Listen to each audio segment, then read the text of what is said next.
तो हो सकता है मेरी आज की ये वाली वीडियो भाई किसी को भी पसंद ना आए, और कई सारे तो इतने ऑफेंड हो जाएंगे कि शायद इस वीडियो को ही कैंसिल कर दे इसी के कमेंट सेक्शन में। लेकिन मैं जिस टॉपिक पर आज बात करने वाला हूँ शायद वो आपको अभी रेलेवेंट ना लगे या इम्पोर्टेंट ना लगे, पर जितना ये इम्पोर्टेंट है उतना ही ये कड़वा भी है। शायद ही कोई ऐसा शो होगा जिसके सारे ही एपिसोड्स इतने पॉपुलर हो कि जिसको शॉर्ट्स और लॉन्ग फॉर्मेट दोनों ही ऑडियंसेस से पसंद किया जाए।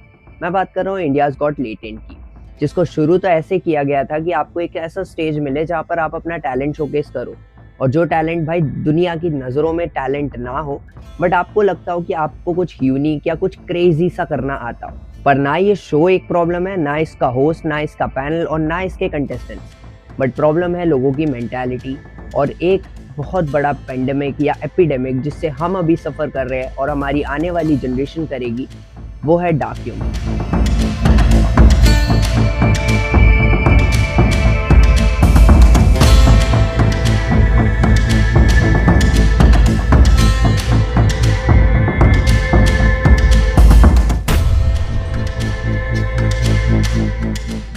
Dark humour is nothing but a psychological thing जो कि एक ह्यूमर से ज़्यादा है।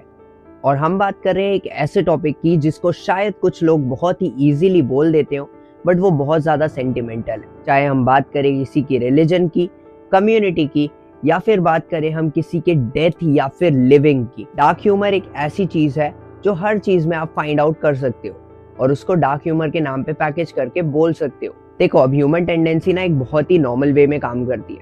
अगर आप एक इंसान हो तो आपको अच्छी और बुरी दोनों ही चीज़ों से सेटिस्फैक्शन और प्लेजर मिलता है।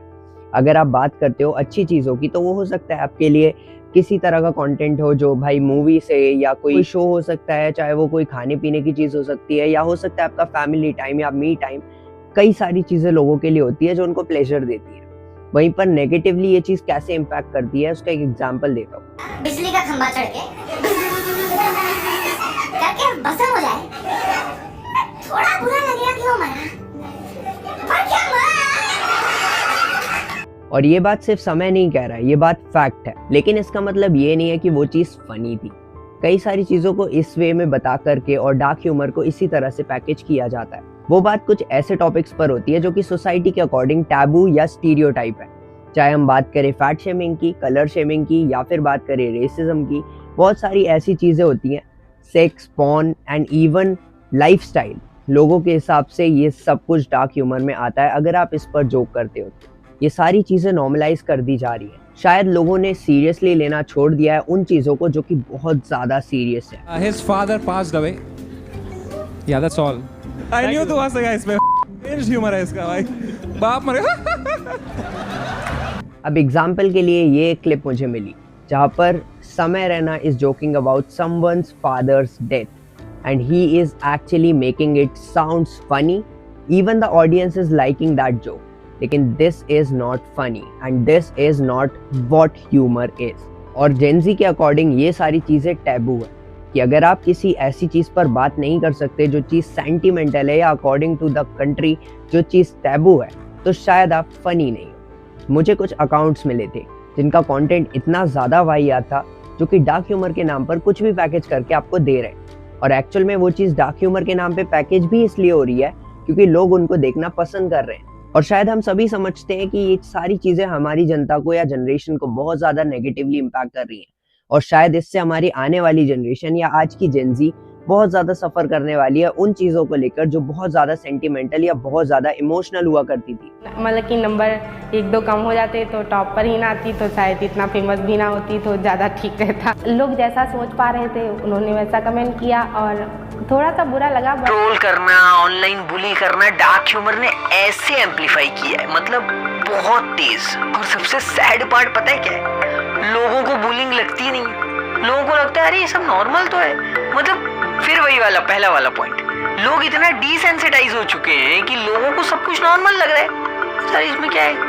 चाहे हम बात करें लोगों की पर्सनल ट्रेजेडी की या फिर बात करें हम लोगों की पर्सनल फीलिंग्स या इमोशंस की, यहाँ पर किसी चीज़ की वैल्यू नहीं है क्योंकि शायद ऑडियंस को यही सब सुनने में मजा आ रहा है। Nowadays everything is about being out of the box या बीइंग स्टैंडिंग आउट। अगर आप कोई भी चीज़ ऐसी करते हो जो कि जनता उस तरीके से नहीं कर रही है या उसको आप किसी तरह से डिफरेंटली करते हो, तो आपको एक शॉक वैल्यू या इमोशनल वैल्यू ऑडियंस की तरफ से मिलती है। अगर आप किसी एक्सीडेंट को लाइव विटनेस करते हो तो आपको फर्स्ट इमोशन शॉक का आता है, और वही जो शॉक वैल्यू है ये कंटेंट भी आपको देता है। आप इस कंटेंट में कई तरह की चीजें नोटिस करते हो, चाहे वो वल्गैरिटी हो, चाहे वो किसी के रेसिज्म पे बात हो, या फिर वो किसी के पर्सनल चीजों पर बात हो। इवन एक तो एपिसोड ऐसा मैंने देखा था जहाँ पर किसी के पैर में कोई पर्टिकुलर प्रॉब्लम थी, उस चीज को भी यहाँ पर मजाक में ले लिया गया। ऐसे आगे जो मोड़ा इसने, काश आपका पैर भी कर पाता। काफी लोग कहेंगे कि भाई ये चीज अभी की तो है नहीं, ये चीज तो कब से चल रही है। बट एक्चुअल में जिस लेवल पर इंडियाज गॉट टैलेंट ने इस चीज को प्रमोट किया है, शायद ही इससे पहले किसी ने किया हो। एक समय होता था जब AI भी आता था, और AI भी ने शायद इन चीजों को जनरलाइज करना कहीं ना कहीं स्टार्ट किया था। बट जिस लेवल पर ये शो इन चीजों को आगे लेकर जा रहा है, आई एम अफ्रेड कि आगे जाकर के जो ऑडियंस होगी उस ऑडियंस में इमोशन बचेंगे भी कि नहीं। There is an improving audience, but ये सारी इम्प्रूविंग ऑडियंस अब शायद डाउनग्रेड हो रही है। क्योंकि एक टाइम था जब कपिल शर्मा पे ऐसे जोक्स मारे जाते थे जो कि किसी के फैट शेम पर होते थे, इवन किसी के कलर पर होते थे, या शायद किसी के रेस पर होते थे। बट जो चीज आज की डेट में हो रही है ना, वो इन सबसे वर्स है। मैं बात कर रहा हूँ साइबर बुलिंग की। एक ऐसी चीज, एक ऐसा ट्रोल या एक ऐसा ट्रॉमा जो कि आप किसी को ऑनलाइन देते हो, जिससे शायद इंसान आगे जाकर के कैसे रिएक्ट करे किसी ने भी नहीं सोचा। कई सारे ऐसे केसेस भी हैं जिसमें एक्चुअल में किसी पर इतना ज्यादा ट्रोल हुआ कि वो उस चीज को सह नहीं पाए, और उन्होंने बहुत एक बड़ा स्टेप उठा लिया जो मैं इस वीडियो में बोल भी नहीं सकता। एक्शन में हत्या और समलैंगिकतापूर्ण टिप्पणियां की और दावा किया कि उन्हें रील पर 4000 से अधिक होमोफोबिक और घृणित टिप्पणियां मिली, जिसके बाद प्रांशु ने डिप्रेशन में आग साइड कर लिया। 21 नवंबर मंगलवार को प्रांशु, जो कि एक 16 साल का लड़का था, साइड कर लिया। इन सारी चीजों का एक डार्क रिजल्ट है बैकग्राउंड और मेरे कपड़ों की तरह। एक्चुअल में जिस चीज पर अब मैं आने वाला हूँ वो इन सारी चीजों का परिणाम है जो कभी किसी डार्क ह्यूमर करने वाले ने सोचा भी नहीं होगा। मैं बात कर रहा हूँ साइबर बुलिंग की। अब देखो, अगर आप किसी एक पब्लिक फिगर या किसी एक ऐसे इंसान की बात करो जो लोगों को या बहुत ज्यादा अमाउंट में लोगों को इन्फ्लुएंस करता है, तो वो एक ऐसी चीज करते हैं जिससे जनता जरूर से कॉपी करती है। डार्क ह्यूमर के केस में भी ऐसा ही है। अगर आप डार्क ह्यूमर की आज की पॉपुलैरिटी देखोगे तो उसको देख करके कई और लोग हैं जो इंस्पायर हो रहे हैं ऐसी चीज करने के लिए, या अपनी रियल लाइफ में कमेंट सेक्शन में भी आप नोटिस कर सकते हो कि किस तरह से लोग नेगेटिवली डार्क ह्यूमर की तरफ जा रहे हैं। अगर आप किसी इंसान की पर्टिकुलर लाइफ की बात करो तो उस पर इतना ज्यादा ट्रोल हो जाता है। कई बार ये जो मीम पेजेस होते हैं वो इतना ज्यादा ट्रोल कर देते हैं कि किसी इंसान के लिए ये ट्रोल एक ट्रॉमा बन जाता है, और लोग इन चीजों को सपोर्ट करते हैं, इसलिए वो कमेंट सेक्शन में जाकर के और भी इस चीजों को प्रमोट करते हैं। कई सारे ऐसे लोग होते हैं जो इन ट्रोलों को एक्चुअल में झेल नहीं पाते और कुछ ऐसे स्टेप्स उठा लेते हैं जिन्हें शायद मैं इस वीडियो में भी आपको नहीं बता सकता, क्योंकि हर इंसान पर साइबर पुलिस पर जाकर कंप्लेंट करना एक सोल्यूशन नहीं है। क्योंकि अगर आप किसी सोशल मीडिया पर एक्टिव हो तो कहीं ना कहीं आप पर नेगेटिव इम्पैक्ट आना बहुत आसान होता है, फिर चाहे वो कमेंट सेक्शन में हो, डीएम्स में हो, या फिर किसी तरह से आप पर कंटेंट बनाकर हो। देखो, जब भी आप डार्क ह्यूमर की बात करते हो तो ये सिर्फ उस इंसान से रिलेटेड नहीं है जो इस चीज़ पर इन्फ्लुएंस कर रहा है लोगों को, ये एक्चुअल में उस जनता पर भी रिलेटेड है जिस जनता को आपने एक्चुअल में इन्फ्लुएंस किया है।